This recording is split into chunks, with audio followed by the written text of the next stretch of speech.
हिंदवी न्यूजमध्ये आपले स्वागत आहे।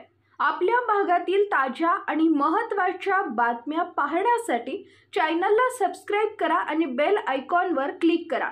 तसेच आपल्या सर्व प्रकारच्या कार्यक्रमाचे YouTube लाईव्ह प्रक्षेपण करण्यासाठी संपर्क 97 62 45 96 98।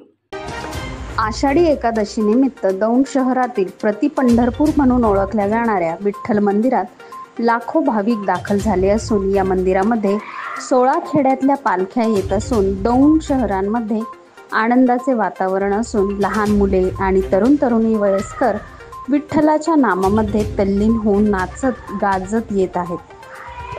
पालख्या भीमा नदीच्या तीरावर जाऊन तेथे सर्व पालख्यांचे स्नान होऊन ते सर्व पालख्या विठ्ठल मंदिरामध्ये विश्रांतीला थांबवतात व संध्याकाळी 4 वाजता पालख्या या विठ्ठल मंदिरातून मार्गस्थ होतात।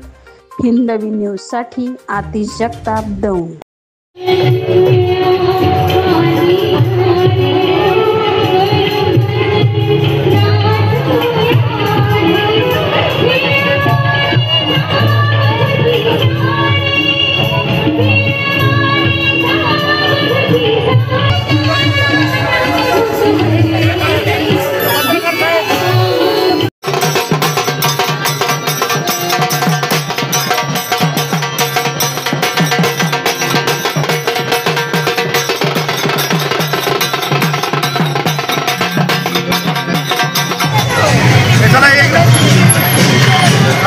प्रतिपंढरपूर म्हणून ओळखल्या जाणाऱ्या दौंड शहरात दौंड तालुक्यातील पंचक्रोशीतील सर्व पालख्यांचं आगमन होत असतं।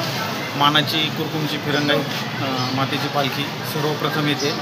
दौंड शहरातील नाभिक संघटनेतर्फे त्यांना दरवर्षी फराळाचं वाटप केलं जातं आणि सर्व नाभिक बांधव त्या निमित्ताने उपस्थित असतात।